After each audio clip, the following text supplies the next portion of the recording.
Hello friends, welcome back to my channel. हाजिर हूँ एक नई लव स्टोरी लेकर। तो चलिए वीडियो को स्टार्ट करते हैं। कहानी की शुरुआत में हमारे हीरो जियान को उसके असिस्टेंट का कॉल आता है। आपकी वाइफ का पता चल गया है और वो 8 मंथ प्रेग्नेंट है। जियान उसे पकड़ने को कहता है। ये बात जिंग ने भी सुन ली होती है, जो सुजिन की सौतेली बहन होती है, पर उसे जरा भी पसंद नहीं करती और किसी भी हाल में जियान से शादी करना चाहती है। जियान से पहले जिंग अपनी बहन सुजिन को पकड़ लेती है। सुजिन उसे रिक्वेस्ट करती है, मुझे छोड़ दो, जियान को पता चला तो वो तुम्हें नहीं छोड़ेगा। जिंग बोलती है, उसी ने कहा है मैं तुम्हें मार दूं, क्योंकि वो नहीं चाहता तुम उसके बच्चे की मोम बनो। जिंग सुजिन का बेटा लेकर चली जाती है। तभी लू वहाँ आ जाता है। वो उसे हॉस्पिटल ले जाने लगता है, जहाँ सुजिन एक और बेटे को जन्म देती है, यानी उसके ट्विन हुए थे। तभी टीवी पर न्यूज आती है, जियान जिंग से एंगेजमेंट कर रहा है। ये न्यूज देखकर सुजिन लू को बोलती है, मुझे इस देश से कहीं दूर भेज दो। 5 साल बाद सुजिन अब्रोड से अपने बेटे के साथ वापस चाइना आ जाती है और वो अब एक डिजाइनर बन चुकी थी। सुजिन के फोन पर लू का कॉल आता है तो वो बिजी हो जाती है। तभी उसका बेटा बाओ वॉशरूम में चला जाता है। सुजिन जियान से टकराकर उसकी बाहों में गिर जाती है लेकिन जियान उसे पहचान नहीं पाता, ये तो उसकी वाइफ है। बाओ ने भी इन दोनों को देख लिया था। सुजिन फटाफट से वहाँ से भागने लगता है। जियान बोलता है, ओए मैडम, सॉरी तो बोलकर जाओ, धक्का मारा था तुमने। सुजिन सॉरी बोलकर वहाँ से भाग जाती है। सुजिन अपने बेटे बाओ को कार में बिठा रही थी। बाओ बोलता, मोम, वो अंकल मेरे जैसे दिखते हैं, कहीं वो ही मेरे डैड तो नहीं है ना। सुजिन बोलती है, उसकी शक्ल डॉग जैसी है, उस जैसा लुच्चा इंसान तुम्हारा डैड कैसे हो सकता है। ये सब जिंग ने भी सुन लिया था। तुम ये सब क्या बोले जा रही हो, लेकिन वो उसे पहचान नहीं पाती। तभी जियान भी वहाँ आ जाता है। सुजिन तो जिंग की बेइज्जती करने लग जाती है। जिंग बोलती है, मैं फेमस डिजाइनर हूँ, मुझे नहीं जानती क्या। सुजिन बोलती है, तुम्हें कौन नहीं जानता, तुम वही हो ना जिसने अपनी बहन के मरने के बाद तुरंत अपने ब्रदर इन लॉ से ही सगाई कर ली थी। जिंग को तो गुस्सा आ जाता है। जियान उससे पूछता है, तुम्हें कैसे पता, आखिरकार तुम हो कौन। तभी जियान को किसी का कॉल आता है तो वो बिजी हो जाता है। पीछे से सुजिन अपने बेटे को लेकर वहाँ से भाग जाती है। नेक्स्ट सीन में जियान को पता चल जाता है सुजिन कोई मरी वरी नहीं है, वो अभी जिंदा है। तभी उसे एयरपोर्ट वाली लड़की याद आती है और उसे यकीन हो जाता है वो लड़की सुजिन ही है, क्योंकि वो उसे उस टाइम पर जानी पहचानी सी लग रही थी। जियान अपने आदमियों को सुजिन को ढूंढने को कहता है। नेक्स्ट सीन में जियान ऑफिस में होता है। जिंग चहकते हुए उसके पास आती है। ऑफिस के नीचे एक नया रेस्टोरेंट खुला है, क्या हम दोनों खाने चले। जियान बोलता है, तुमने मुझे झूठ क्यों कहा था, सुजिन मर गई है। जिंग बोलती है, सॉरी, मैं तुम्हें हर्ट नहीं करना चाहती थी। एक्चुअली मैं जिंग तुम्हारे बेबी को जन्म नहीं देना चाहती थी, क्योंकि वो किसी और को लाइक करती थी। तभी जियान को कॉल आता है, आपकी वाइफ आपके ही होटल में घूम रही है, हमें मिल गई है। जियान तुरंत वहाँ पहुँच जाता है और सुजिन को पहले तो पानी से नहला देता है। सुजिन बोलती है, पागल हो गई हो क्या। जियान बोलता है, प्रिटेंड करना बंद करो, मुझे पता है तुम सुजिन हो। पहले तुमने मुझे ड्रग दिया ताकि मेरे बेबी से प्रेग्नेंट हो जाओ और बाद में किसी और आदमी के साथ भाग गई मेरे बच्चे को छोड़कर। सुजिन बोलती है, मैं किसी के साथ नहीं भागी थी। जियान को तो अभी भी उसकी बात पर यकीन नहीं हो रहा था। तुम अपने बेबी को छोड़कर ऐसे कैसे जा सकती थी। सुजिन बोलती है, क्या बके जा रहे हो। जियान उसे लेकर बेड पर आता है और किस करने वाला था। तभी बाहर से आवाज आती है, यंग मास्टर शाओयू को किडनैप कर लिया गया है। इधर सुजिन का बेटा बाओ शाओयू को किडनैपर से बचा लेता है। जियान अपने बेटे से पूछता है, तुम्हें किसने बचाया था। फ्लैशबैक में दिखाते हैं बाओ और शाओयू को पता चल गया था वो ट्विंस है। बाओ बोलता है, हम दोनों जब तक मोम और डैड की मिसअंडरस्टैंडिंग को दूर ना कर दे तब तक तुम किसी को भी मेरे बारे में ना बताना। प्रेजेंट में शाओयू अपने डैड को कुछ भी नहीं बताता। शाओयू के सोने के बाद जियान को उसके सामान में एक ड्राइंग मिलती है जो शाओयू ने बनाई थी। एक्चुअली में शाओयू अपनी मोम को बहुत ज्यादा मिस करता था।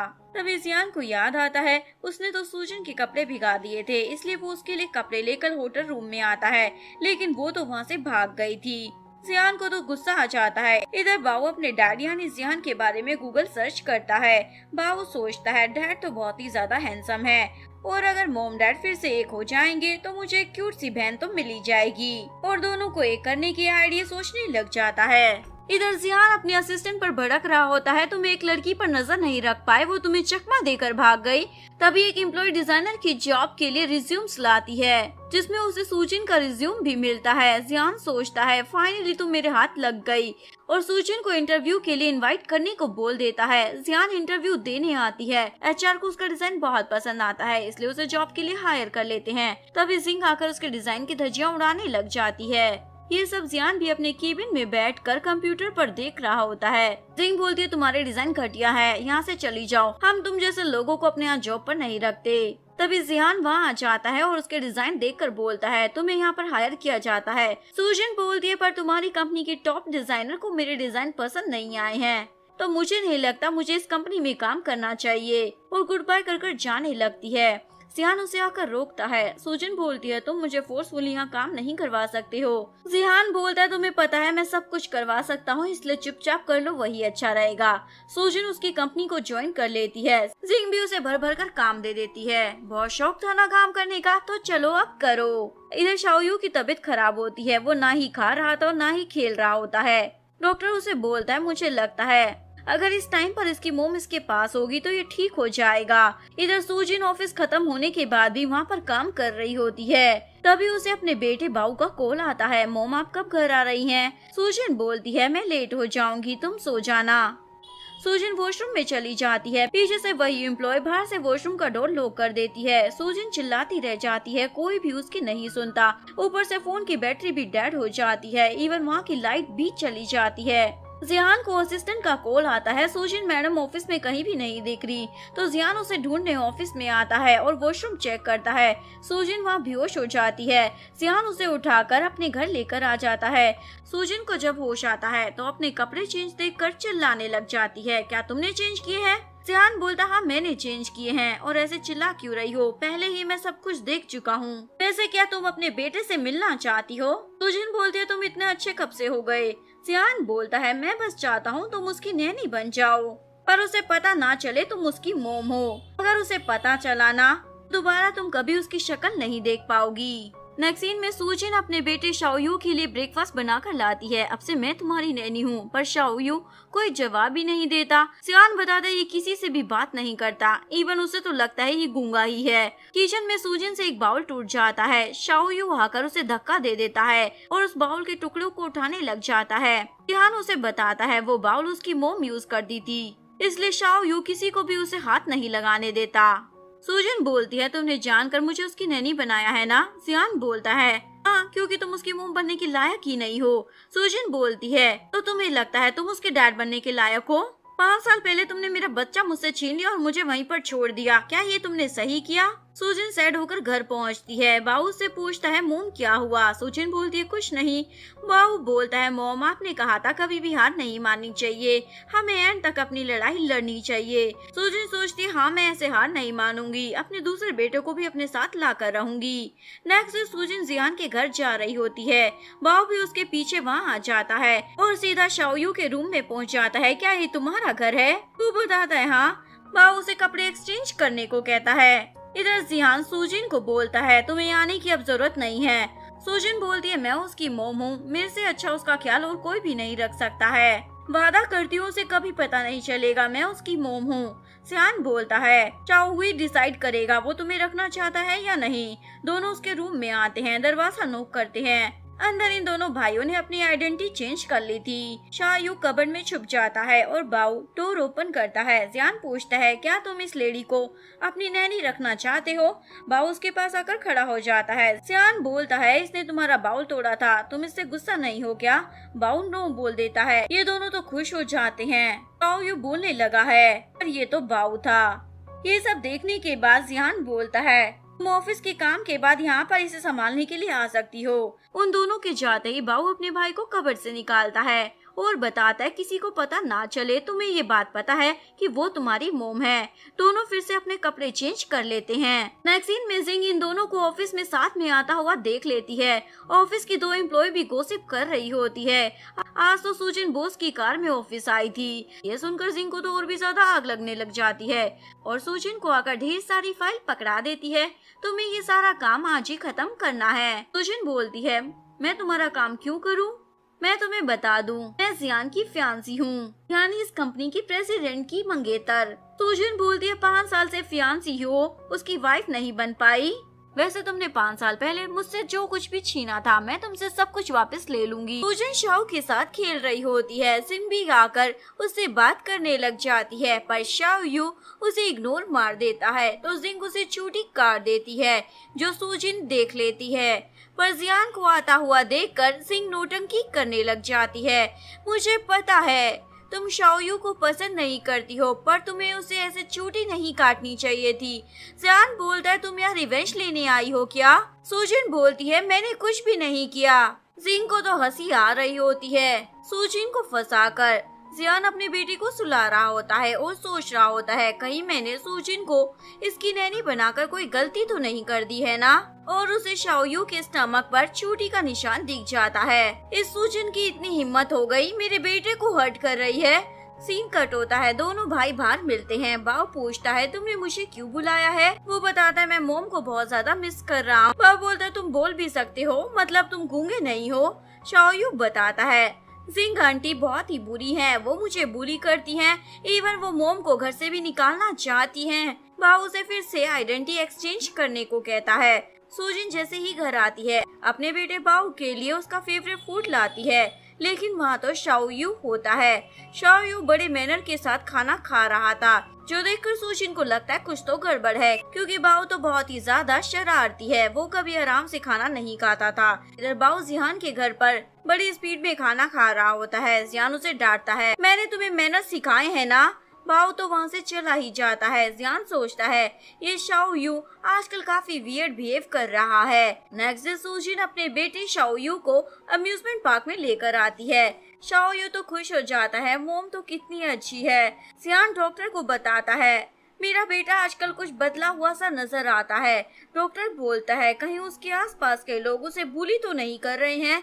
जियान को डाउट होता है जरूर वो सुजिन की बच्ची होगी, और जैसे ही वो बाहर आता है उसे जिंग मिल जाती है। मैं अगर तुम्हारे घर ना आती तो शाओयू की तबीयत और ना बिगड़ती। जियान बोलता है तुम्हारी कोई गलती नहीं है, मुझे पता है किसका किया धरा है। जिंग बोलती है मुझसे शादी कर लो ना, शाओयू की मोम बन जाऊंगी तो सुजिन उसे तुमसे छीन नहीं पाएगी और ना ही उसे बुली कर पाएगी। जियान बोलता है मैं खुद देख लूंगा। घर आकर जिंग शाओयू को घुटनों के बल बैठने को बोल देती है, पर वो तो बाऊ था इसलिए नहीं मानता। अच्छा तो यही वो आंटी है जो मेरे भाई को बुली करती है। जिंग गुस्से में उसे चाटा लगाने वाली थी, पर वो तो उसे धक्का मारकर वहाँ से चला जाता है। जिंग सोचती है इस बच्चे में कब से इतनी हिम्मत आ गई। बाओ अपनी मोम के पास ऑफिस में आ जाता है। जिंग जियान को भड़काने लग जाती है शाओयू बदल गया है, पहले तो उसने मुझे हिट किया, फिर वो कंपनी में भाग कर आ गया, और सुजिन उसे समझाने की बजाय उसके गलत में उसका साथ दे रही थी। जियान गुस्से में सुजिन के पास आता है तुम मेरे बेटे को क्या उल्टा फुल्टा सिखा रही हो?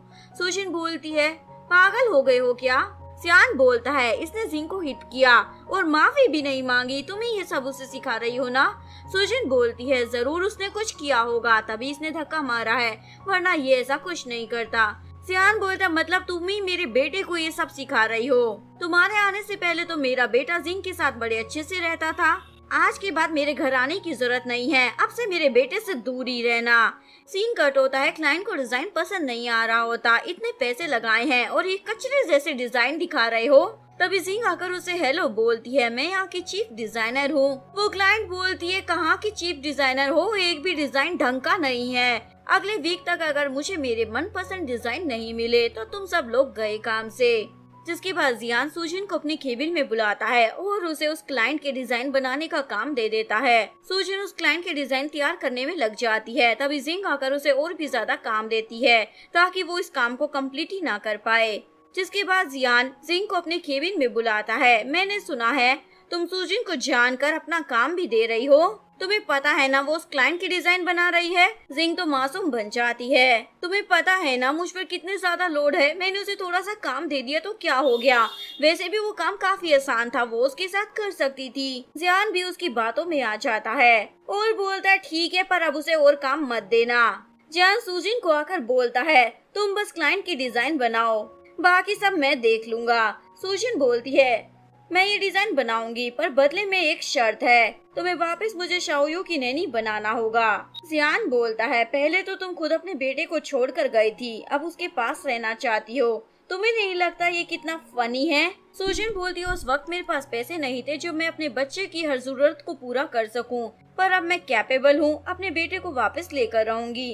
जियान बोलता है, सोचना भी मत, इवन ये ख्याल तुम्हारे दिमाग में आया भी कैसे? सुजिन बोलती है, तुम्हारी वो जिंग मेरे बेटे को बुली करती है। पर जियान को तो उसकी बातों पर जरा भी यकीन नहीं होता। सुजिन बोलती है, उसे एक माँ की जरूरत है। जियान बोलता है, पर उसे अपने एक डैड की भी जरूरत है ना? पर अगर फिर भी तुम उसकी नैनी बनकर मेरे घर में रहना चाहती हो तो मेरी जरूरतों का भी ध्यान रखना होगा, यानी कि वाइफ वाली ड्यूटीज निभानी होगी। और उसे किस करने वाला था। सुजिन तो उसे चाटा लगा देती है, बेशरम कहीं के। एक वीक बीत जाता है। जिंग शाओयू को बोलती है, वो क्लाइंट आ गई है, तुम्हारे डिजाइन तैयार है ना? वैसे आज तुम कंपनी से बाहर जाने वाली हो। सुजिन बोलती है, वो तो जल्दी पता चल जाएगा। सुजिन का डिजाइन क्लाइंट को बहुत ही पसंद आता है, मुझे बिल्कुल ऐसा ही चाहिए था। जिंग तो मुंह बनाने लग जाती है। जियान भी सुजिन से इम्प्रेस हो जाता है, ये तो मेरी सोच से भी ज्यादा स्मार्ट निकली। रात को बाऊ डिनर नहीं खा रहा होता। जियान बोलता है, चाहे कुछ भी कर लो, मैं तुम्हारी उस नैनी को नहीं बुलाने वाला। बाऊ तो मुंह फुलाकर बैठ जाता है। जियान बोलता है, अच्छा खा लो, मैं उसे बुला लूंगा। लेकिन बाऊ को अपने डैड पर जरा भी यकीन नहीं था। जियान बोलता है, मैंने कभी झूठ नहीं बोला है। और सुजिन को कॉल कर बोलता है, तुम दोबारा से आ सकती हो। ये सुनकर बाऊ तुरंत खाने लगता है। जियान सोचता है, ये सब इतना मुश्किल क्यों होता जा रहा है। बाऊ अपने भाई को बुलाता है, मैंने तुम्हारा बदला उस बैड आंटी से ले लिया है। और दोनों फिर से अपनी आइडेंटिटी को एक्सचेंज कर लेते हैं ताकि उनके मोम डैड को उन पर डाउट ना हो जाए। सीन कट होता है। शाओयू सुजिन के साथ बैठकर बड़ी मजे से डिनर कर रहा होता है। जियान को ये देखकर अच्छा लगता है। सुजिन उसे सुलाने के बाद अपने घर जा रही होती है, पर शाओयू उसे रोकता है, मुझे आप दोनों के साथ सोना है। सुजिन मना कर देती है, पर जियान हाँ बोल देता है। जिसके बाद शाओयू दोनों का हाथ पकड़कर एक ही बेड पर सो जाता है और इन दोनों को तो काफी अजीब लग रहा होता है। नेक्स्ट सीन में असिस्टेंट जियान को बताता है, सुजिन तो बहुत ही ज्यादा टैलेंटेड है, उसने 1 महीने का काम 15 दिन में कर लिया। जियान उसे सुजिन के सारे डिजाइन मंगवाता है, वो तो फाइल देखकर चौंक हो जाता है। जियान ने तो 15 दिन में बहुत ही ज्यादा काम कर रखा होता है। पूछता है, उसे इतना काम कौन देता है? असिस्टेंट सिंह का नाम बोल देता है। जियान बोलता है, सुजिन को उसके काम का रिवॉर्ड मिलना चाहिए और प्लस जिंग को समझा देना वो अपने पर्सनल मैटर और ऑफिस के मैटर को अलग अलग रखे। नेक्स्ट सीन में फिर से वो क्लाइंट आई होती है। जिंग अपनी डिजाइन लेकर आ जाती है। क्लाइंट बोलती है, पर मेरी डिजाइन तो सुजिन डिजाइन कर रही है ना? जिंग बोलती है, वो नहीं आएगी, आप एक बार मेरे डिजाइन देख लीजिए ना। क्लाइंट उसका डिजाइन देखती है, ये तो काफी अच्छा है। तभी सुजिन वहाँ आ जाती है, ये डिजाइन तो मेरा है ना? जियान आकर पूछता है, क्या हो रहा है? क्लाइंट बोलती है, तुम्हारे एम्प्लॉय ने सुजिन का डिजाइन चुरा लिया है मुझे इम्प्रेस करने के लिए। जियान की तो बोलती बंद हो जाती है, ये मुझे कितना शर्मिंदा करती है। जिंग सुजिन को बोलती है, चाहे तुम कितनी भी अच्छी डिजाइनर क्यों ना हो, पर मुझसे बीट नहीं कर पाओगी। सुजिन बोलती है, मुझे मेहनत करनी आती है, तुम्हारी तरह चोरी करने की जरूरत नहीं जीतने के लिए। तभी असिस्टेंट आकर सुजिन को रिपोर्ट देता है, ये बॉस ने आपके लिए भेजा है, इसमें नई विला की चाबी है, आपके काम से खुश होकर। जिंग की तो शक्ल बन जाती है। सुजिन जिंग के सारे डिजाइन देख रही थी, जिसमें उसे गड़बड़ लगती है, ये डिजाइन जरूर किसी और ने बनाए हैं। इसलिए वो लू से मिलकर उसे इस बारे में सच पता करने को कहती है। लू उसके लिए क्लीन करने लग जाता है क्योंकि कुछ लग गया था, जो जियान देख लेता है।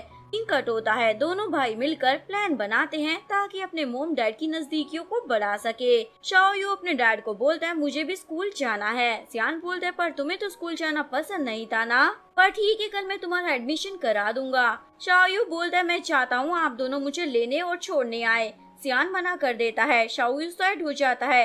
ये देखकर जियान को हाँ बोलना पड़ता है। जियान सुजिन को बताता है, कल से तुम्हें मेरे साथ शाओयू को स्कूल छोड़ने और लेने भी जाना होगा।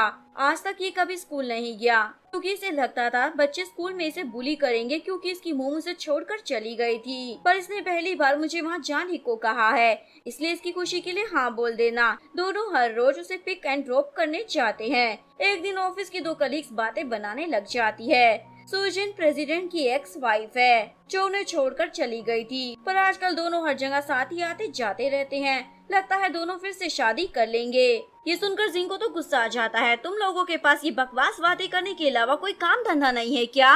जियान सूजिन से लू के बारे में पूछता है, ये वही आदमी है ना जिसकी वजह से तुम अपने हस्बैंड और बेबी को छोड़कर चली गई थी। सूजिन को गुस्सा आता है और कार से बाहर आ जाती है। जिंग जियान के लिए खाना लेकर आ जाती है। मैंने खुद अपने हाथों से बनाया है। जियान बोलता है, मैं ऑलरेडी खा चुका हूँ। जिंग जिद करने लग जाती है, एक बार ट्राई तो कर सकते हो ना।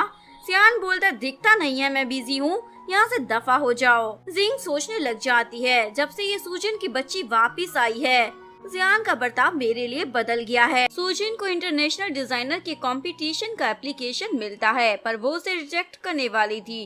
पर तभी जिंग चिल्लाने लग जाती है, मैं उस कंपटीशन में पार्टिसिपेट करने वाली हूँ। सूजिन उस कंपटीशन में अप्लाई कर देती है, जो देखकर जिंग को गुस्सा आ जाता है। सूजिन को उसके डैड का कॉल आता है, 5 साल से मैंने तुम्हें देखा नहीं, घर पर आ जाओ, मैं तुमसे मिलना चाहता हूँ। सूजिन घर आ जाती है, जहां जिंग भी होती है। डैड बोलते हैं, उस विला की चाबी तुम अपनी बहन को दे दो जो जियान ने तुम्हें दिया है। जिंग टॉप डिजाइनर है, वो विला उसकी पर्सनालिटी को सूट करता है, और जिस कंपटीशन में तुमने अप्लाई किया है उसमें से अपना एप्लीकेशन भी वापस ले लो। सूजिन बोलती है, इसके अलावा और कुछ चाहिए तो वो भी बता दो। जिंग बोलती है, हाँ चाहिए है ना, जियान से दूर रहो, वो तुम्हारा होने वाला जीजू है। सूजिन बोलती है, 5 साल हो गए तुम मुझसे शादी नहीं कर पाई, तो अब क्या कर पाओगी। डैड तो अपनी बेटी को चाटा लगा देते हैं। सूजिन बोलती है, खुद तो आप कुछ कर नहीं पाए, आज आपके पास जो कुछ भी है ना वो मेरी मॉम का दिया हुआ है, और आपने अपनी मिस्ट्रेस के साथ मिलकर उन्हें ही घर से निकाल दिया था। डैड बोलते, बकवास करना बंद करो, विला की चाबी अपनी बहन के हाथ में पकड़ा दो, वैसे भी हम सब एक फैमिली है ना। सूजिन बोलती है, अच्छा हम एक फैमिली है तो आपकी कंपनी के हाफ शेयर्स मेरे नाम कर दो। डैड को तो गुस्सा आ जाता है, अभी मैं मरा थोड़ी हूँ। सीन कट होता है, जियान सूजिन से पूछता है, तुम कंपटीशन में पार्टिसिपेट क्यों नहीं कर रही हो। सूजिन बोलती है, क्योंकि अप्लाई करने का टाइम आउट हो चुका था, वैसे भी तुम्हारी फियांसी वो जिंग की बच्ची है ना, उसके बारे में सोचो, मेरे बारे में नहीं। जिंग ऑफिस में आती है, उसे सूजिन का पर्स दिखता है तो उसमें से विला की चाबी चुरा लेती है और फिर ऑफिस में अनाउंसमेंट करने लग जाती है, इस वीकेंड पर मैं अपने नए घर में शिफ्ट होने वाली हूँ जो मेरे डैड ने मुझे गिफ्ट किया है, और सभी को इनवाइट भी करती है, लेकिन सूजिन आने से मना कर देती है। एम्प्लॉय बोलती है, इतना एटीट्यूड क्यों झाड़ रही हो, इतना बड़ा विला तुमने कभी देखा भी नहीं होगा। सूजिन बोलती है, बॉस ने जो विला मुझे रिवॉर्ड में दिया है ना वो भी वहीं पर है, यानी हम दोनों पड़ोसी हुए। ये सुनकर जिंग तो अपना मुंह बना लेती है। तभी वहाँ लू आ जाता है, सूजिन उसके साथ जाने वाली थी। तभी जियान आकर बोलता है, कहाँ जा रही हूँ काम छोड़कर। जिंग बोलती है, ऑफिस टाइम खत्म हो गया है तो जरूर ही अपने बॉयफ्रेंड के साथ डेट पर जा रही होगी। जियान पूछता है, क्या ये सच है। सूजिन बोलती है, ये मेरा प्राइवेट मैटर है, तुम्हें कुछ भी पूछने का हक नहीं। जिंग बोलती है, जाने दो ना इन दोनों को, इनसे इंतजार नहीं हो रहा होगा। लेकिन जियान बोलता है, आज डिजाइनिंग डिपार्टमेंट के लोग ओवर टाइम करेंगे। सूजिन लू को वहाँ से भेज देती है। सीन कट होता है, सूजिन लू के साथ शाओयू को स्कूल से पिक कर हॉस्पिटल लेकर आ जाती है। जियान भी उनके पीछे वहाँ आ जाता है। बताओ तो मेरे बेटे के साथ क्या करने वाली हो। तभी शाओयू वहाँ आ जाता है, क्या हुआ डैड। शाओयू एकदम सही से बोलने लग गया था, ये देखकर जियान समझ जाता है वो उसका इलाज कराने लाई थी, इसलिए सूजिन को सॉरी बोलता है। लू बोलता है, अगली बार एक्शन लेने से पहले पूछ लेना। तभी सूजिन को सोसाइटी से कॉल आता है, क्या आपके घर में कोई मूव ऑन हो रहा है। सूजिन जियान के साथ अपने विला पर आती है, जहाँ पर जिंग अपना सारा सामान सूजिन के विला में रख रही होती है। सूजिन उसे बोलती है, ये तुम क्या कर रही हो, ये मेरा विला है। जिंग बोलती है, पर अब ये मेरा हो गया। सूजिन तो पुलिस को कॉल कर बुला लेती है और घर की चाबी चुराने के जुर्म में उसे अरेस्ट भी करवा देती है। डैड सूजिन पर भड़क रहे होते हैं, तुम अपनी बहन को ऐसे पुलिस से अरेस्ट कैसे करा सकती हो। सूजिन बोलती है, वो मेरी बहन नहीं है, मेरी माँ ने बस मुझे जन्म दिया था, अगर आप मुझे कंपनी के 20% शेयर्स दे देंगे तो मैं उसे जेल से निकलवा भी सकती हूँ। डैड शेयर्स देने से साफ मना कर देते हैं। 3 दिन बाद डैड सूजिन के ऑफिस आकर गिड़गिड़ाने लग जाते हैं, प्लीज अपनी कंप्लेन वापस ले लो। सूजिन बोलती है, उसने गुनाह किया है, दूसरों की प्रॉपर्टी को चोरी करने की कोशिश की है। ये बात ऑफिस की एम्प्लॉय भी सुन लेती है। दिखने से तो जिंग काफी अमीर लगती है, पर देखो चोरी कर रही है। डैड बोलते हैं, अच्छा रहता अगर तुम जैसी बेटी तो पैदा ही ना होती। तभी जियान आकर बोलता है, वो विला मैंने सूजिन के नाम किया है, ये अभी मेरे बेटे की मोम भी है, हमारा डिवोर्स नहीं हुआ, यानी कि ये मिसेस जियान है, तो आप इससे जरा तमीज से बात करें। सूजिन तो चौंक जाती है। डैड पूछते, बताओ क्या चाहिए, अपनी बहन को जेल से निकलवाने का। सूजिन बोलती है, जो पहले कहा था कंपनी के 20% शेयर्स मेरे नाम कर दो। जिंग जेल से निकलने के बाद अपने डैड पर भड़क रही थी, आपने 20% शेयर्स उसको क्यों दे दिए? डैड बोलते मेरे पास कोई ऑप्शन नहीं था, इवन वो जियान भी सुजिन की ही साइड ले रहा था। जिंग सोचती यानी कि अभी तक जियान उसे बुला नहीं पाया है, उसके प्यार में पागल हो रखा है। तभी जिंग को उसके आशिक का कॉल आ जाता है। जिंग उससे मिलने आती है और उसे जियान और सुजिन के बारे में सब कुछ बता देती है। उसका बॉयफ्रेंड उसे एक मेडिसिन देता है, इसे जियान को दे दो, उसके बाद वो तुम्हारा हो जाएगा और फिर उसे मजबूरन तुमसे शादी करनी पड़ेगी। सीन कट होता है। जिंग जियान को पानी ला कर देती है और माफी मांगने की नौटंकी करने लग जाती है। पानी पीने के बाद जियान होश में नहीं रहता और अब ये मैडम उसका एडवांटेज लेने वाली थी, लेकिन तभी सुजिन वहाँ आ जाती है। जियान जिंग को वहाँ से भगाकर सुजिन के साथ इंटीमेट हो जाता है। जियान जब होश में आता है तो सुजिन को ब्लेजर से कवर कर देता है। तभी उसका बेटा शाओयू भी वहाँ आ जाता है। आप दोनों यहाँ क्या कर रहे हैं? जियान उसे बता देता है ये तुम्हारी मॉम है और क्या तुम चाहते हो हम दोनों एक हो जाए? शाओयू हाँ बोल देता है। तभी सुजिन कपड़े चेंज कर कर आती है। जियान उसे बोलता है आज रात साथ में डिनर करते हैं। सुजिन मना कर देती है। शाओयू बोलता है सबके मॉम डैड साथ में डिनर करते हैं, मैं भी आप लोगों के साथ करना चाहता हूँ। तीनों डिनर के लिए एक रेस्टोरेंट में आ जाते हैं। शाओयू बोलता है मैं बहुत ज्यादा खुश हूँ, मॉम डैड साथ में डिनर कर रहे हैं। और वो अपनी मॉम को बोलता है आप हमेशा मेरी मॉम बनकर रहना। सुजिन बोलती है मैं तो हमेशा तुम्हारी मॉम बनकर रहूंगी, पर तुम्हारे डैड का नहीं पता। जियान बोलता भला मैं अपने बेटे को कैसे छोड़ दूंगा? सुजिन उसे कोई जवाब नहीं देती। जिंग भी अपने आशिक के साथ वहाँ आई होती है और इन तीनों की हैप्पी फैमिली देखकर जल भुन रही होती है। आशिक बोलता है मेरे पास एक तरीका है इन दोनों को मजा चखाने का। शाओयू अपने भाई बाऊ से मिलता है। डैड मोम को वापस घर लाना चाहते हैं, इवन वो मेरी हेल्प भी मांग रहे थे। जिंग के हाथ में भी शाओयू को किडनैप करने के लिए वहाँ आ जाते हैं। दोनों भाइयों की शक्ल सेम थी इसलिए दोनों को उठा लेते हैं। जियान और सुजिन को भी अपने बच्चों के किडनैप होने की बात पता चल जाती है। शाओयू तो रोने लग जाती है।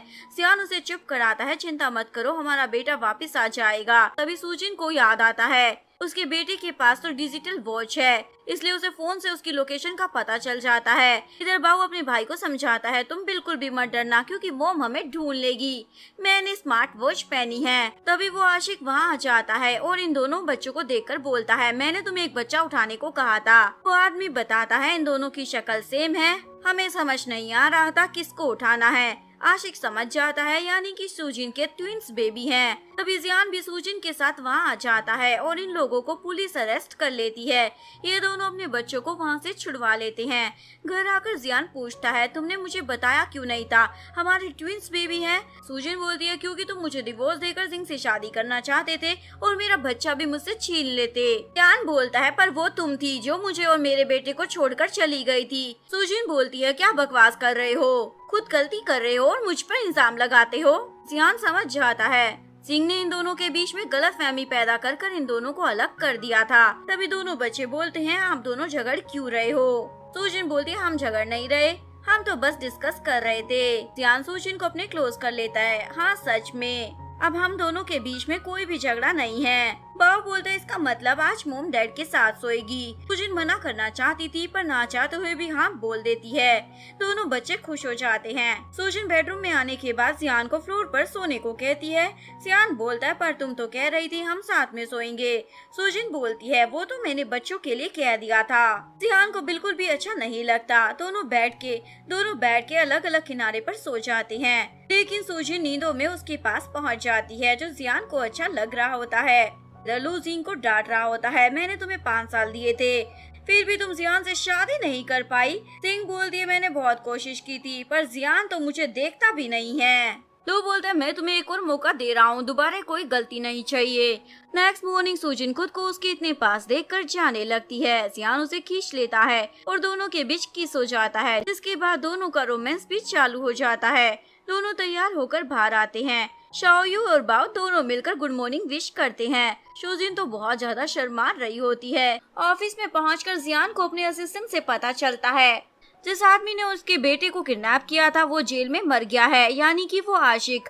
एक्चुअली में वो आशिक डॉक्टर चैन होता है जो शाओयू का इलाज कर रहा था। जियान सुजिन को भी इन सब के बारे में बता देता है। मुझे डर लग रहा है कोई तुम्हें या बाओ को नुकसान ना पहुंचा दे, इसलिए तुम दोनों मेरे घर में शिफ्ट हो जाओ। सुजिन हाँ बोल देती है। थोड़ी देर बाद जिंग आकर उससे पूछती है, क्या तुम फिर से सुजिन से शादी करने वाले हो? जियान बोलता है, ऐसा क्यों पूछ रही हो? जिंग बोलती है, क्योंकि अब वो तुम्हारे घर पर रहती है। जियान बताता है, वो तो बस बच्चों को संभालने के लिए उसे रखा है, फ्री की नैनी है। जब वो घर से चली जाएगी ना तो मैं तुमसे ही शादी करूंगा। तब तक डॉक्टर चैन का मामला सॉर्ट आउट नहीं हो जाता, उसे मेरे घर पर रहने दो। एक्चुअली में सुजिन ने जिंग को बेवकूफ बनाया है, क्योंकि उसे लग रहा था डॉक्टर चैन का जिंग से कोई लेना देना है, क्योंकि जिंग ने ही शाओयू के इलाज के लिए डॉक्टर चैन का नाम सजेस्ट किया था। जिंग की चमची सभी को ऑफिस में कॉफी दे रही होती है। जिंग की तरफ से ट्रीट है, क्योंकि वो बहुत ही जल्दी जियान से शादी करने वाली है। लेकिन वो चमची सुजिन को बोलती है, मैं तुम्हारे लिए कॉफी लाना तो भूल गई थी। सुजिन बोलती है, कोई बात नहीं। असिस्टेंट जियान को इस बारे में बता देता है। जिंग जानबूझकर सुजिन के लिए कॉफी नहीं लाई। इधर जिंग सुजिन को बोलती है, तुमने सुना ना, मैं बहुत ही जल्दी जियान से शादी करने वाली हूँ, इसलिए अपना सामान उठाकर उसके घर से निकल जाओ। सुजिन को तो बहुत ही ज्यादा बुरा लग रहा था। जियान सबके लिए कॉफी भेजता है, इवन सुजिन के लिए तो स्पेशल स्वीट भी भेजता है। जिंग को तो लगा था जियान उसके लिए ये सब कुछ कर रहा है। ऑफिस के बाद जियान देखता है सुजिन ने उसका भेजा हुआ स्वीट नहीं खाया। घर आकर वो बच्चों से पूछता है, तुम्हारी मोम कहाँ है? वो बताते हैं, मोम तो घर छोड़कर जाने की तैयारी कर रही है। सुजिन अपना बोरिया बिस्तर लेकर जा रही होती है। जियान पूछता है, क्या हो गया है? सुजिन बोलती है, तुम्हारी फियांसी के लिए घर खाली कर रही हूँ, इवन दोनों बच्चों को भी अपने साथ ले जा रही थी।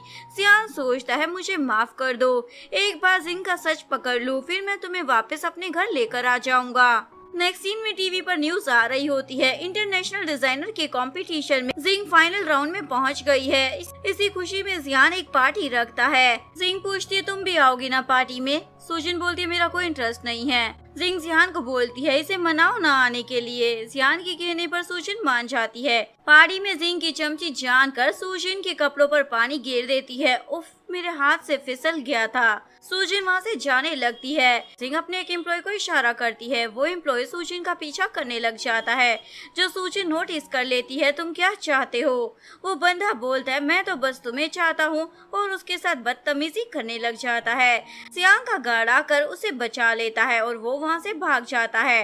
एक्चुअली में जियान ने अपने असिस्टेंट को कह दिया था, सुजिन और बच्चों की सुरक्षा के लिए कुछ गार्ड्स को उनके पीछे लगा दो। नेक्स्ट डे ऑफिस में वही एम्प्लॉय ढिंढोरा पीट रहा होता है। कल रात सुजिन उसके साथ थी। तभी सुजिन भी वहाँ आ जाती है। पुलिस को कॉल कर बुलाऊं क्या? सब पता चल जाएगा मैं किसके साथ थी। वो बंदा तो डर की मारी वहाँ से भाग ही जाता है। जिंग का तो प्लान ही फ्लॉप हो जाता है सुजिन को बदनाम करने का। सुजिन को उस इंटरनेशनल डिजाइनिंग कंपटीशन की जज बनने के लिए इनवाइट किया गया था। तभी एक कलीग आती है, बॉस ने तुम्हें केबिन में बुलाया है। सुजिन केबिन में आती है। जिंग तो उसके साथ चिपकी हुई होती है। ये देखकर सुजिन को गुस्सा आ रहा होता है। बताओ तुमने मुझे क्यों बुलाया है? जियान बोलता है, हम डिजाइनिंग कंपटीशन के लास्ट राउंड के लिए फ्रांस में जा रहे हैं, तुम्हें भी हमारे साथ चलना होगा।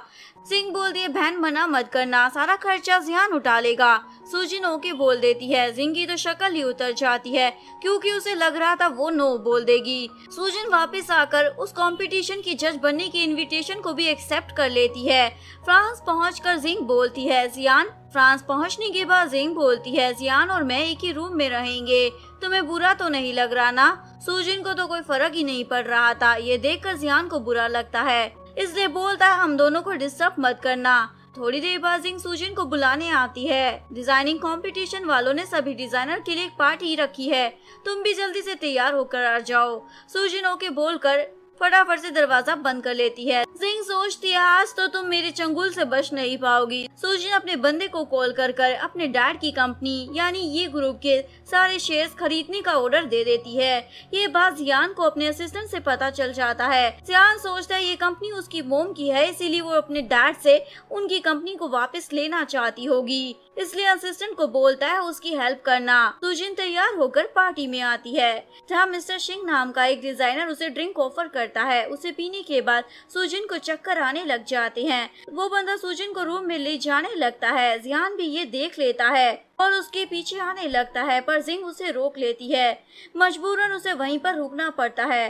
रूम में आकर वो बंदा सूजन के साथ बदतमीजी करने लग जाता है। जियान का बॉडीगार्ड आकर उसे एक पंच लगा देता है, पर जब वो होश में आती है तो उसे अपने सामने लू मिलता है। उसे लगता है लू ने ही उसकी कल रात जान बचाई थी। इवन सूजन को उसके बंदे का कॉल भी आता है। ये ग्रुप के सभी शेयर होल्डर्स अपने शेयर्स बेचने के लिए तैयार हो गए हैं। सूजन को लगता है जरूर लू ही उसकी हेल्प कर रहा है। डिजाइनिंग कंपटीशन स्टार्ट होता है। जिंग तो बहुत ज्यादा इतरा रही होती है, क्योंकि उसे लग रहा था आज वो जीत जाएगी। लेकिन तभी अनाउंसमेंट होती है, आज के कंपटीशन को जज करने के लिए वर्ल्ड की बेस्ट डिजाइनर यहाँ आ गई है। तभी वहाँ सूजन की एंट्री होती है। जियान तो शॉक में ही चला जाता है और जिंग के तो पसीने छूट जाते हैं।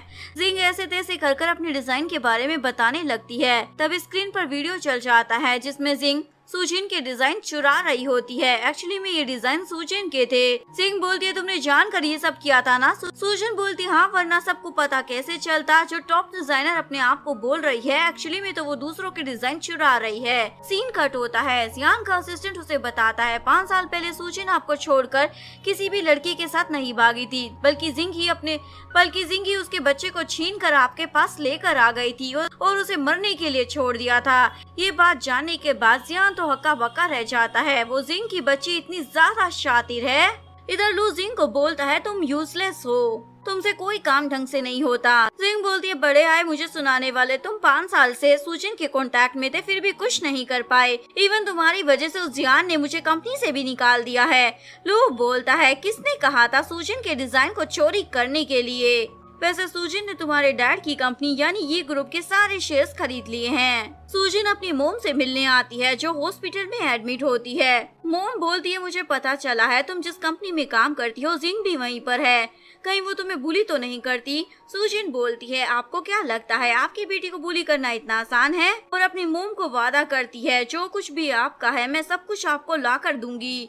सूजन हॉस्पिटल से घर जा रही होती है, तभी कुछ छिछोरे लड़के उसके सामने आ जाते हैं। लू आकर सूजन को उन लोगों से बचा लेता है और उसे गाड़ी में बिठाकर ले जा रहा था। ये सब जियान भी देख लेता है। नेक्स्ट डे सूजन को लू का कॉल आता है, कल रात तुम्हारे साथ जो भी हुआ था वो सब जिंग का किया धरा था। सूजन जैसे ही अपने घर से बाहर आती है उसे जियान मिल जाता है। मुझे माफ कर दो, मैंने तुम्हें 5 साल पहले गलत समझा, पर मुझे सच पता चल गया है जिंग ने ही सब किया था, इसीलिए मैंने उसे जेल भी करवा दी है। सूजन बोलती है तुमने हमेशा गलत का साथ दिया है, तुम भी उसकी तरह दोषी ही हो, यानी वो उसे माफ नहीं करती। लू सूजन को डिनर पे लेकर आता है और उसे बोलता है मैं तुम्हें बचपन से लाइक करता हूँ, इवन 5 साल से तुम्हारा इंतजार भी कर रहा हूँ, और उसे फूलों के साथ प्रपोज कर देता है, क्या तुम मेरी गर्लफ्रेंड बनोगी? सूजन मना कर देती है। तभी जियान वहाँ आ जाता है, ये तुम क्या कर रहे हो? लू बोलता है दिखता नहीं है मैं सूजन को प्रपोज कर रहा हूँ। जियान बोलते है क्या कहा, तुम मेरी वाइफ को प्रपोज कर रहे हो? ये सब देखने के बाद सूजन तो लू का प्रपोजल एक्सेप्ट कर लेती है। जियान को तो गुस्सा आता है, इसलिए वो वहाँ से चला जाता है। सीन कट होता है सूजन के डैड की कंपनी यानी कि यू ग्रुप लॉस में चल रहा था। डैड के गलत फैसलों की वजह से उन्होंने कंपनी का सारा पैसा डुबा दिया था, इसलिए सभी शेयर होल्डर मिलकर उन्हें कंपनी में प्रेसिडेंट की पोजीशन से हटा देते हैं। तभी वहाँ सूजन भी आ जाती है। डैड पूछते तुम यहाँ क्या करने आई हो? सूजन बताती है मैं यहाँ की नई प्रेसिडेंट हूँ, मेरे पास इस कंपनी के 58% शेयर्स हैं। ये सुनकर डैड की तो सांसें ऊपर नीचे होने लग जाती है। सूजन एम्बुलेंस को कॉल कर देती है, मैं इतनी जल्दी आपको मरने थोड़ी दूंगी। नेक्स्ट सीन में सूजन और लू दोनों को कॉल आता है कि जिंग मर गई है। दोनों को इस बात पर जरा भी यकीन नहीं हो रहा था, इतनी आसानी से वो चुड़ैल मर कैसे सकती है। सूजन अपनी मोम से मिलने आती है पर वो मर चुकी थी। जियान भी वहाँ आ जाता है। इन दोनों को लगता है जरूर ये डैड का काम होगा, क्योंकि जिंग तो उनकी नजरों में मर चुकी थी और ये सारा काम तो जिंग का था, क्योंकि वो अभी तक जिंदा थी। इवन उसने अपनी प्लास्टिक सर्जरी भी करवा ली थी और अपने डैड से मिलने हॉस्पिटल आती है। यहाँ उसे पता चलता है डैड अब चल नहीं पाएंगे। जियान सूजन को घर छोड़ने आता है। दोनों बच्चे पूछते हैं डैड आप हमारे साथ क्यों नहीं रहते, हम आपको मिस करते हैं। जियान बोलता है क्योंकि तुम्हारी मोम मुझे पसंद नहीं करती और मैं उन्हें और दुख नहीं देना चाहता। ये सब सूजन ने भी सुन लिया होता है। नेक्स्ट सीन में सूजन बोर्ड मेंबर्स की मीटिंग में होती है। डैड भी जिंग के साथ वहाँ आ जाते हैं और बताते हैं ये मेरी अडॉप्टेड डॉटर है, इसका नाम लीना है। सूजन को तो उसकी शक्ल देखकर डाउट होने लगता है, जरूर ये जिंग है। पर लीना बोलती है मैं सच में इनकी अडॉप्टेड डॉटर हूँ। सुजिन ये बात जियान को भी बता देती है। मुझे पक्का यकीन है वो शिंग है। मैं इतनी आसानी से उसे अपनी कंपनी के शेयर्स नहीं लेने दूंगी। जियान बोलता तुम चिंता मत करो, मैं सब कुछ पता कर लूंगा। पर क्या आज रात हम दोनों साथ में सो सकते हैं? सुजिन तो उस पर चिल्लाने लग जाती है। जियान बोलता कम से कम चिल्लाओ तो मत, बच्चों ने सुना तो मेरे बारे में क्या सोचेंगे। तभी लू भी सुजिन के घर आ जाता है। तुम यहाँ क्या कर रहे हो? जियान बोलता है यहाँ मेरे 2 बच्चे और एक वाइफ रहती है, तो मैं यहाँ क्यों नहीं आ सकता? लू बोलता है पर अब वो तुम्हारी वाइफ नहीं। तभी सुजिन उसे भी घर से निकालकर डोर ही बंद कर लेती है। जियान को उसके असिस्टेंट का कॉल आता है। वो लीना नहीं जिंग है और उसकी हेल्प आपकी वाइफ सुजिन के चाइल्डहुड फ्रेंड लू ने की है। जियान सुजिन को कॉल करता है। मुझे जिंग के बारे में तुम्हें कुछ बताना है पर फोन पर नहीं बता सकता। रात को मैं तुम्हारे घर आऊंगा। रात में सुजिन उसका काफी देर तक इंतजार कर रही होती है। इवन उसे नींद भी आने लग जाती है। तभी उसे जियान के असिस्टेंट का कॉल आता है। जियान का कार एक्सीडेंट हो गया है, जल्दी से आप हॉस्पिटल में आ जाओ। इधर लू और जिंग डॉक्टर के गेटअप में जियान के रूम में आ जाते हैं और उसे एक दवाई दे देते हैं, जिसके बाद जियान की मेमोरी चेंज हो जाती है। उसे लगता है वो जिंग से प्यार करता है और सुजिन जिन को हर्ट करना चाहती है। इवन उसके बच्चे भी जिंग को हिट कर रहे होते हैं। यानी कि जियान की मेमोरी में सुजिन विलन बन चुकी थी और जिन उसका प्यार। प्रेजेंट में सुजिन जियान के पास आती है। जियान उसे अजीब तरीके से देख रहा होता है। तभी जिंग आकर उसे साइड कर देती है। मैं आ गई जान। जियान जिंग को बोलता है इस लड़की को यहाँ से बाहर भेज दो। सुजिन बोलती है ये तुम क्या बोल रहे हो? जियान बोलता है तुमने जिंग को हर्ट करने की कोशिश की थी, यहाँ से दफा हो जाओ। सुजिन को कुछ समझ नहीं आ रहा था ये सब क्या चल रहा है। जियान बोलता सुनाई नहीं दे रहा क्या? या बेरी हो गई हो? यहाँ से चली जाओ। सुजिन बोलती है तुम्हें बाद में बहुत रिग्रेट होने वाला है। सुजिन अपने बच्चों के साथ जा रही होती है। तभी जियान आ जाता है। तुम्हारे 2 राक्षस बच्चे यही है ना? सुजिन उसे चाटा लगा देती है। जरा तमीज से बात करो। जियान बोलता तुमने उन्हें कुछ सिखाया नहीं है क्या? पाओ बोलता डैड आप मेरी मोम को बुली मत। जियान बोलता तुम दोनों को तो मैं मजा चखा कर रहूंगा, शैतान बच्चे। सुजिन तो अपने बच्चों को लेकर वहाँ से चली जाती है। जियान को कुछ समझ नहीं आ रहा होता। वो ये सब नहीं बोलना चाहता था, फिर भी क्यों बोल रहा है। शाओयू अपनी मोम को बोलता है डैड कितना ज्यादा वियर्ड बिहेव कर रहे हैं। सुजिन बोलती है कोई नहीं, सब ठीक हो जाएगा। सुजिन जिंग के पास आती है। तुम्हारी क्या प्रॉब्लम है जिंग? तुम मुझसे क्या चाहती हो? जिंग बोलती है तुम्हें समझ क्यों नहीं आ रहा, मैं लीना हूँ। लेकिन सुजिन बोलती है मैं पुलिस को कॉल कर इन्वेस्टिगेशन करने को कहती हूँ, सब पता चल जाएगा। तभी जियान को आता हुआ देखकर जिन जानकर अपने हाथ में गिलास तोड़ लेती है और सारा ब्लेम सुजिन पर डाल देती है। ये तुम क्या कर रही हो? सुजिन बोलती है ये क्या बकवास कर रही हो? तभी जियान वहाँ आ जाता है। सिंह बोलती है प्लीज इसे कुछ मत कहना। सुजिन बोलती है मैंने कुछ नहीं किया, इसने खुद ही अपने हाथ में गिलास तोड़ा है। जियान उसे चाटा लगा देता है। अगर मेरी जिंग को कुछ भी हुआ ना तो मैं तुम्हें और तुम्हारे उन 2 शैतान बच्चों को नहीं छोड़ूंगा। जियान उसे हॉस्पिटल ले जा रहा होता है। सुजिन को तो बहुत ही ज्यादा बुरा लगता है। मलहम पट्टी कराने के बाद जिंग बोलती है तुम दोनों के 2 बच्चे हैं, इसलिए सुजिन को लगता है तुम अभी भी उसके हस्बैंड हो। जियान बोलता है मैं बस तुम्हें ही लाइक करता हूँ, मैं तुमसे शादी करूंगा, फिर उसका ये भ्रम भी टूट जाएगा। जियान सुजिन को अपनी केबिन में बुलाकर अपनी शादी का कार्ड देता है। मैं जिंग से इस महीने शादी करने वाला हूँ, तुम भी अपनी ब्लेसिंग देने जरूर आ जाना। सुजिन बोलती है अगर तुम यही चाहते हो तो मैं जरूर आऊंगी। जिसके बाद से सुजिन हर जगह लू के साथ ही जाती थी। जियान भी उसका पीछा करता था। जियान तो सोच में पड़ जाता है क्या मैं पागल हो गया हूँ, मुझे तो खुश होना चाहिए, उस सुजिन से छुटकारा मिल गया, पर मुझे इतना पेन क्यों हो रहा है। 3 महीने बीत जाते हैं। जिंग सुजिन को आकर बोलती है मैंने उससे शादी कर ली और अब मैं उसके बेबी से प्रेग्नेंट भी हूँ। सुजिन उसे कांग्रेचुलेशन बोलकर जाने लगती है। जिंग जानकर खुद नीचे गिर जाती है और फिर बोलती है तुमने मुझे नीचे धक्का क्यों मारा, तुम मेरे बेबी को हर्ट करना चाहती हो ना। सुजिन बोलती है तुम खुद गिरी हो। तभी जियान वहाँ आ जाता है। जिंग बोलती है मुझे माफ करना, मैं हमारे बेबी को प्रोटेक्ट नहीं कर पाई। जियान सुजिन पर भड़कने लग जाता है तुमने तो हद ही कर दी है। सीन कट होता कुछ मवाली सुजिन को एक होटल रूम में ले आते हैं। इन मवाली को जियान ने ही उसके पास भेजा होता है, लेकिन लू आकर सुजिन को वहाँ से बचाकर अपने साथ ले जाता है। इस हादसे के बाद से सूजिन के मन में जियान के लिए नफरत और भी ज्यादा बढ़ जाती है। इवन कि वो इस चीज से इतनी ज्यादा हर्ट होती है कि 3 दिनों तक वो घर से बाहर भी नहीं निकलती। लू उसके घर आता है, कब तक तुम खुद को घर में बंद कर रखोगी, चलो मेरे साथ बाहर चलो, ताजी हवा खाते हैं। दोनों बाहर आते हैं। जियान भी उसे देख लेता है। लू ये नोटिस कर लेता है, इसलिए वो जानकर सूजिन के क्लोज आने लगता है। इन्हें देखकर जियान को लगता है जैसे ये दोनों किस कर रहे हैं, तो उन्हें आकर बोलता है, तुम लोगों की वजह से मैंने अपना बेबी खोया है और तुम दोनों यहाँ पर गुलछड़े उड़ा रहे हो। और सूजिन को अपने साथ खींच कर ले जाने लगता है, पर लू उसे रोकता है तो जियान उसे चाटा लगा देता है। दोनों की फाइट शुरू हो जाती है। सीन कट होता है। सिंह लू से फोन पर बात कर रही होती है। एक्चुअली में वो कोई प्रेग्नेंट वगैरह नहीं थी, बस ड्रामा कर रही थी। लू बोलता है कुछ दिनों में उस पे से दवाई का असर खत्म हो जाएगा। सिंह बोलती है इसका मतलब वो फिर से मुझे छोड़कर सूजिन के पास चला जाएगा। लू बोलता है तो तुम सच में प्रेग्नेंट क्यों नहीं हो जाती। सिंह बोलती है वो मुझे अपने आसपास भटकने भी नहीं देता, तो मैं प्रेग्नेंट कैसे हूँ। तभी सिंह को अपने हाथ में दवाई देखकर एक आइडिया आ जाता है। आज तो मैं और जियान दोनों ही अकेले हैं विला में, तो कुछ गड़बड़ भी नहीं होगी। जियान के आते ही सूजिन उस दवा को छुपा देती है और उसे पानी में मिलाकर देने वाली थी, पर वो दवा वहाँ से गायब होती है। ये काम इन दोनों शैतान भाइयों का होता है। बेचारी का प्लान फ्लॉप हो जाता है। दोनों भाई अपने मोम डैड को एक करने का प्लान बनाते हैं। नेक्स्ट मॉर्निंग जियान को अपने घर पर बाऊ की वॉच मिलती है, इसलिए वो उसे लौटाने के लिए सूजन के घर पर आ जाता है। ये भी इन दोनों भाइयों का प्लान ही होता है। दोनों भाई मिलकर वो मेडिसिन पानी में मिलाकर जियान को पिला देते हैं। उसके बाद दोनों वहाँ से भाग जाते हैं। पानी पीने के बाद जियान को बहुत ही ज्यादा गर्मी लगने लग जाती है और इधर ये दोनों भाइयों का प्लान तो सक्सेसफुल हो गया था, इसलिए बहुत ज्यादा खुश होते हैं। इधर जियान तो सूजिन के साथ इंटीमेट हो जाता है। होश में आने के बाद जियान उससे सॉरी बोलता है।